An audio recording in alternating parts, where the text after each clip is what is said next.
սկսում դասախոսության, մեր հաջորդ հյուրը կլինի Միացյալ Թագավորության Բեդֆորդի համալսարանական հոսպիտալից կոնսուլտանտ սրտաբան եւ ինվազիվ էլեկտրոֆիզիոլոգ պրոֆեսոր Նարենդրա Կումարը, ով կներկայացնի պարոքսիզմալ եւ պերսիստենտ նախասրտերի ֆիբրիլյացիայի աբլացիան։ Ներկայացման լեզուն կլինի անգլերեն։ Ես կփորձեմ եւս մեկ անգամ ներկայացնել իրեն անգլերեն լեզվով։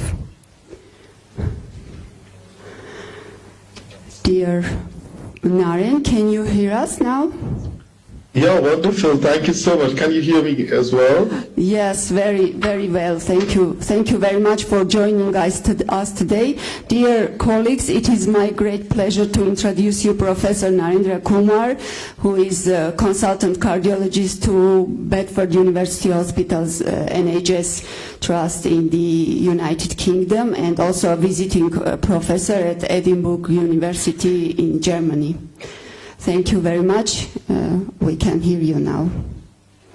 Wonderful. Thank you so much for the kind words, and it's really a great honor and great pleasure to be able to connect to you all. Thank you so much. So now so can we start now? Of course, yes. Wonderful. So it's a very interesting topic to able to talk about atrial fibrillation. Why I think we all already understand. In simple words, I always say it like this. It is a silent killer. These are my declaration slides, and these are the slides through which I'll be sharing the talk through, in fact. So why are we talking about atrial fibrillation? Is it because it's getting featured by the Time magazine, the Forbes, or even getting featured by the other big magazines? Is it that? No. I think it is literally like the silent killer, the way in which we talk about the hypertension, diabetes, or even dyslipidemia. So similarly, this is the most common heart arrhythmia, which tends to double the risk of dementia, triple the risk of heart failure, quadruple the risk of stroke. In fact, when they try to calculate one of the biggest economical turnovers consumption, even in US as well, it gets attributed to the hospital administration cost related to atrial fibrillation. In fact, in one of the publications in JAMA, when they try to see the cardiovascular disease prevalence-wise, it has one of the least prevalence. However, when they try to see for the morbidity and mortality, in fact, as we can see in this slide, it has one of the highest prevalence. We all have read throughout our journey of medicine that prevention is better than cure. So majority of these problems, indeed, if we try to take care of the potential risk factors, we will be able to treat. So it has been since 2014 itself that antiarrhythmic drugs may not be so successful. Why? They also did a cost-effective analysis as well, in which they try to compare the cost of antiarrhythmic drugs versus the cost of the ablation therapy. As we can see it in the initial time, yes, the ablation therapy's cost may be higher, but at the end of 2 years itself, the average cost tend to become much more successful. So there are a lot of people who all have suffered through this arrhythmia. Can anyone recall who was this gentleman? George W. Bush. Wonderful. And how about this pretty lady?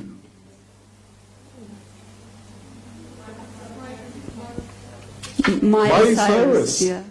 Indeed, indeed. And how about this lady? Mother Teresa. So what I mean to say is this is the range of the patients who all have had suffered due to the atrial fibrillation. It doesn't spare anyone, from the young even to the older people, of course, as well. The people who are out there in their 60s, they have a higher risk. The 70s up to 15%. In 80s, every fourth person will be having atrial fibrillation. I always try to tell, time is muscle, even for atrial fibrillation patients as well. Because if you don't try to intervene them early, paroxysmals will convert into persistent, persistent will go into long persistent, and they will finally become permanent. These are the problems initially which the patient may start up with, and the frequency starts becoming more. Today, in 21st century, when we are talking, we are thinking of having colonies in the Mars and other planets, but what about the single procedure success rate for the AF? The long-term success rate is quite a lot obscure. In fact, can you imagine the overall success rate, the freedom for this, the long-term is like just 50%, isn't it? It desires quite a lot of things to be done. However, especially in the last decade, a lot of work has been done now with the single-shot devices, where it is done in a good way, in experienced hands and high center volume-wise, we can get more than 80% success rate, in fact. So these are various citations. Of course, my favorite is my work, I would say. So I think the world has been becoming smarter, better, intelligent, isn't it? Our smartphones are becoming more and more smarter as well. The pacemakers has been becoming smaller and more useful.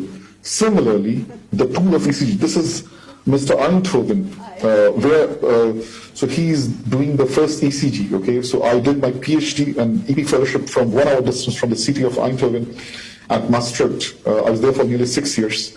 So now what I need to say is now the tools have become so much better and easier that you can even record your ECG using your smartphones, also your watches as well. Similarly, you can also visualize the ECG in the form of using an electroanatomical map. So not just in an invasive way, but also in a non-invasive way. So what happens is we cannot not just make a high definition mapping, but also ultra high definition mapping. Why is it important is because especially for atrial fibrillation, the circuits of micro reentry are very, very small, in fact, even up to few millimeters. And that's where now the question comes is, what are the options to give the best success rate? A simple solution will be is it catheter ablation, is it drugs, or is it surgical ablation? So most of the times, okay, thank you. So most of the times I think even now we will agree that the surgical ablation is the golden way to give the maximum success rate or the best way, Cox means. However, it tends to become quite a lot invasive. How can we make it less invasive? So that is where, so this was one of my initial projects which I was working in Maastricht. So this is how it looks like in action.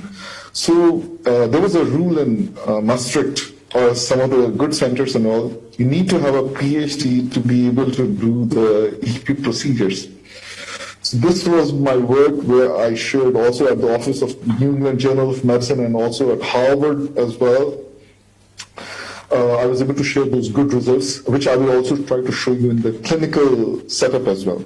So I think the energy source wise, I think everyone will agree over here, radio frequency and cryo, they are the most widely used energy sources. They all have good advantages as well in the forms like the radio frequency, you can easily move around, ablate, but ice or the cryo, what happens is it needs to be get stuck and it takes time. So now the good thing is, yes, you can just finish your cryoballoon ablation in 3 minutes. So there are various single shot devices in the form of laser balloon, the HIFU high intensity frequency ablation as well, and also in the form of radio frequency balloon as well. So there are definitely a lot of problems as well, which we all have to face whenever we do the AF ablation. But there are some solutions as well, which I will talk about. So one of the common problems which we all may come across is, what about the complaints of hemoptysis if the patient comes up? So one of the common things which we all should try to rule out is about the pulmonary vein stenosis. So if someone didn't use a 3D mapping, the ICE catheter, otherwise someone has been using a lot of excess energy without titrating with the duration of ablation as well, if there is a small pulmonary venous size, the chances of development of pulmonary vein stenosis is definitely going to increase. This was one of the first images which tried to show is we were able to demonstrate the pulmonary vein stenosis who had undergone the previous catheter ablation. And similarly, as we can already notice, this patient who had undergone laser balloon ablation at our center, I'm talking like around times of 2012, almost a decade back. So similarly for that patient as well, when we took him for hybrid AF ablation, we call it as a epicardial approach is done by the surgeon, endocardial, we do it, and what we can see. So the beauty of this approach is we can even visualize. You know, they always say, seeing is believing, isn't it? So as we can see it over here, the pulmonary venous stenosis segment and the prior site of laser balloon ablation. So this was among the other first few patients which was reported to have lung hernia secondary to the hybrid ablation. And what was the reason was the patient was complaining of chest pain and cough. This was the site of entry of the video port where it was inserted. So this is the beautiful 3D reconstruction of the same patient. So what else do we think of if the patient comes to us in the clinic with the complaints of hemoptysis? So this was our lab where I worked with my boss, Dr. Tatevik, an awesome person. So this is what he asked me. Okay, I give you a task, do it. What shall I do? So I went through the literature. I came across like a lot of literature is already there in the form of research that even after cryoballoon ablation or cryoablation, okay, patients can develop hemoptysis. And when I went through the CT imaging, we could see ground glass opacification, and they had also a temporal resolution. Further, when we sat with our statistician colleague, we were able to notice if you go very significantly lower temperatures, especially in the inferior pulmonary veins, you will come across this complication. So life, is it all about bad thing? Is it only about complications? No. If problems are there are solutions as well. So what we can do?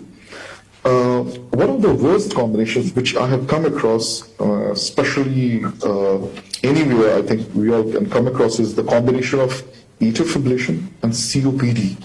So what happens is not only they increase the mortality and morbidity, but also the success rate of the procedure as well tends to come down significantly. So this was a group of a small number of patients in which they had a very bad functional class, if you can see. They all belong to class 4, and they had a very high body mass index as well. Or if you've got the incorrect phone number. But they were very symptomatic atrial fibrillation patients, and as we can even see, the volume is pretty big, and the AF duration is also going up to 10 years, 9 years, and pretty significantly as well. So what we did was, we took them to the hybrid lab. We did the video access, the ports and the interports on the right side, through which then the surgeon took he dissected the pericardium, and then after that, after doing the right-sided ablation using the clamps, atrial clamps, he did it. And then finally we went inside, did the pulmonary vein angiogram over here, and then for the left side pulmonary veins, we did the cryoablation. If one will try to think, it's a little bit complicated, but a very simplified approach. Why? Because the most common complication with cryoballoon ablation is right phrenic nerve paralysis. So that's why we avoided the right side, but cryoballoon on the left side and the surgical ablation on the other side, in fact. So this is how the X-ray looks like with everything in place. So this is the lesion sites which you may notice. This is the vena cava line. This is the roof line, base line, okay? And this is the left side of the lesion sites with the cryoballoon ablation. So we got 3-year success rate, excellent one, even for those patients. We also, another did was safety and feasibility of Watchman implantation for such patients as well. I think everyone loves to make sandwich, right? Who doesn't like sandwich? So I say it like this, AF ablation is almost like sandwich making. So I think you all will agree, sometimes, wherever the contact will not be good, it will be whitish. Wherever it burns well, it will be becoming brownish. So this is the view of the surgeon, and this is the view of the electrophysiologist. So endocardial approach, what we all do, has got a lot of advantages. We can do mapping, we have got very good endpoints, but our problem can be it is long, we have to use x-rays, and we can even injure the esophagus or even phrenic nerve as well. And atrial esophageal fistulas or complications can be lethal. And I would say it is not at all permissible at any level, someone coming for AF and dying, in fact. Epicardial approach, great stuff. As I showed it, the surgicals can have excellent success rate as well. But they also have the problems, like they can't check the transmurality of the lesion. How about the endpoints as well? So that is where the role comes of the hybrid approach. We combine the best things together and do away with the problematic things. Yes, there's a learning curve, but excellent success rate. So similarly, RF catheters as well here has evolved with the passage of time. Initially, from the simple one, it became irrigated tip, and I was one of the first ones where I had the access to the smart touch or contact force catheters. We were able to show not only we can prevent the steam pop formation, catheter tip charring, the thrombus formation, but also complications like the cardiac perforations. This is what we all learned, especially in our high school. 1 + 1 is 11, isn't it? So how about if I'm very weak in maths, so that's why I couldn't do the maths. But what we did was we put together the best things together of putting the surgical epicardial ablation and endocardial catheter ablation. And we were able to not only predict the gas formation, but also reduce the ablation time, and also, in fact, reducing the procedural times. So on an overall basis, what we got was a safer ablation procedure and also increased success rate. So after showing the endocardial role of contact force, we were also able to show the epicardial contact force role as well. So we could see with good contact force, even on the epicardial surface as well, we can get better transmurality of the lesion. We all have a tendency to think in the future. So this is what we were thinking. What about the future? What is going to happen? So this is Professor Hein Wellens, who has contributed so much that he's said to be the father of modern cardiac electrophysiology. We all will agree that the different segments of the atrium, of the left atrium, contributes to the different segments of the P wave. And that's where we try to see what about the role of cardiac Doppler or the left atrial dysynchrony timing as well. Can it predict the atrial fibrillation success rate as well in the future? We were kind of disappointed with this. So I really remember with Pietro Bonizzi, was the Italian biomedical engineer with which we sat together. We put our brains together and we came across a Gaussian theory which tends to fit into the P wave duration. And we were able to use it for the P wave duration changes before the ablation and after the ablation. And we were able to notice there's a significant reduction in that P wave. Moreover, it was more statistically significant to the persistent atrial fibrillation. I'm aware a lot of people may complain that most of these ablation procedures are pretty complex. A lot of cost is needed. It drains away a lot of resources. Can we do something with the cheaper or something readily available, adenosine? What can we do? It is available everywhere. It is easily available. So there has been we all know, but I was able to show what if we try to check the pulmonary veins at the end of like 30 minutes with the adenosine. So this is what we did it. And I had shown it that some of the people also saw it like even in the posterior wall isolation, you can check it. But I said no, it is not possible. So this is the mechanism of action of adenosine. So once we inject that, we can see the hyperpolarization, due to which there can be transient firing of the pulmonary veins, which causes dormant reconduction.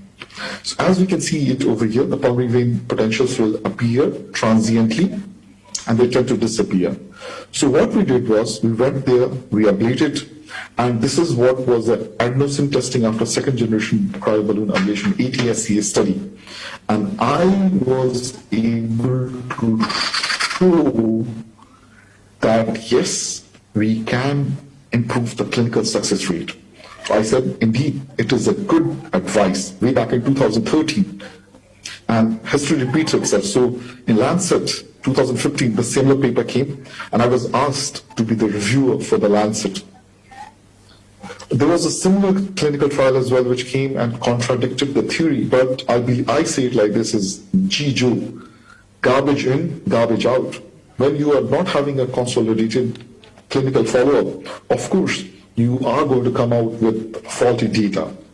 What about the comparison of these single-shot devices? So that's what I did it. We tried to compare the laser balloon versus the cryoballoon with similar patient characteristics. And we could show that their success rate is almost similar. Almost similar, I'm talking like about 2014, like 7 or 8 years back. Even now, it holds true. So what happens is, do you all believe in phenomenon of deja vu? I believe in. I will show you some examples. So what happens is, it came as similar research in 2015. Someone said it like, they did the first endoscopic ablation in Germany, especially after the adenosine administration. But I already showed it to you 2 years back. I had shown it. So what happens is plagiarism or copying of the good works of people. It does exist even in the Western world. So this was the another experience in Netherlands itself. So, these people, they said it, this is the first ever study, the first Dutch experience with the laser balloon. But of course, they were not the ones, which I already showed it, that ours were the first data. Similarly, from our own neighborhood center in Maastricht, like it's from Leiden, they said it like, they did the first study, but he did the first ever study for that.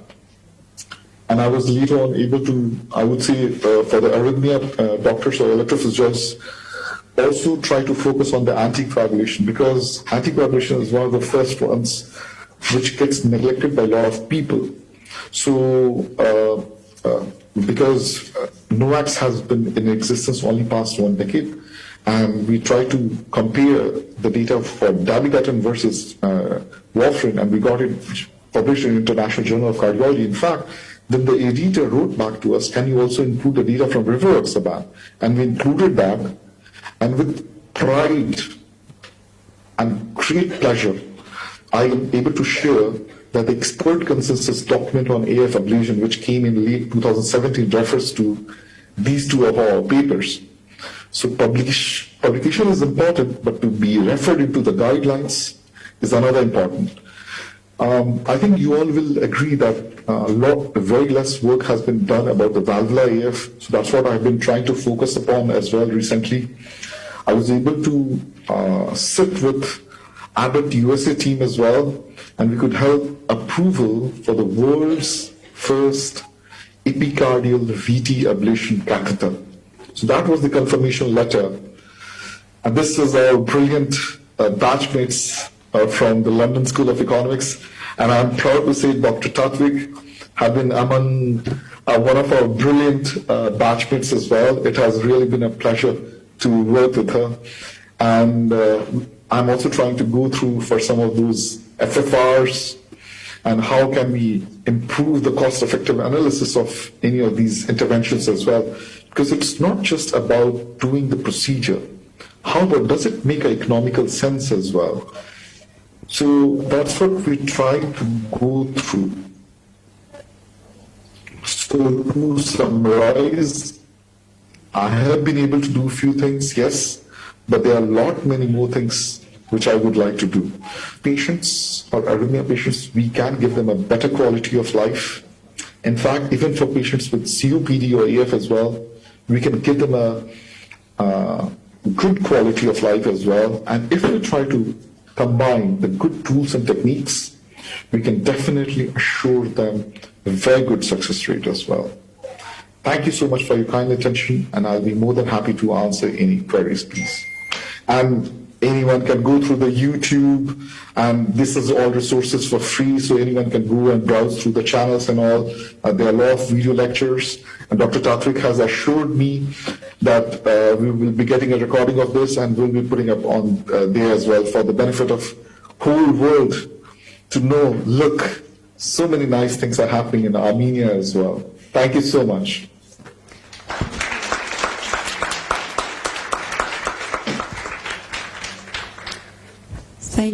Thank you very much, Professor Kumar, for your excellent presentation. One thing that we definitely learned from this is to do adenosine testing after catheter ablation of AF. Thank you very much. Thank you. My pleasure. Thank you. If there are any more questions, we have more than happy to answer. Please. We have a question. Hello, thank you for your very interesting presentation. And I want to ask, how do you select patients suitable for cryoablation or for radiofrequency ablation? Do you have any special recommendations? So I would say there's no special recommendations. We still should go follow the guidelines. We have very wonderful guidelines. So always try to see is for the clinical symptoms, okay? And not just the clinical symptoms, always try them on medical therapies. If you have tried them at least 1 or 2 medical therapies, and even after that, still they continue to get symptoms, that is one of the times I would suggest is you can consider them for ablation. And one thing is there that if you already come across someone who has a bigger left atrium or these additional risk factors like obstructive sleep apnea, hyperthyroidism, I would really recommend them to be taken care of first. So for example, even if the patient has come to you for ablation, get them worked out even for obstructive sleep apnea. How about the hypertension control? How about the diabetes control as well? Because these further factors can also make it worse. So what, even in Maastricht, what we had been following is called as a Bordeaux protocol. So if it will be for the first time ablation, we always try to prefer them for cryoballoon ablation. And if it becomes a little bit redo, I remember Dr. Timmermans, he still prefers for cryoballoon, but that is the time most of the other centers people will prefer is the radiofrequency ablation, and you can even revisit the reconduction sites and you can specifically target them, in fact. Thank you very much. Thank you. Thank you very much, Naren, and I really hope that we meet someday offline, somewhere in this small world. Thank you very much for excellent presentation. Always my pleasure. Thank you so much for the invitation. Really a great pleasure, privilege, and honor to be over here and share something with everyone. Thank you. Thank you. Bye-bye. Bye-bye. Շարունակենք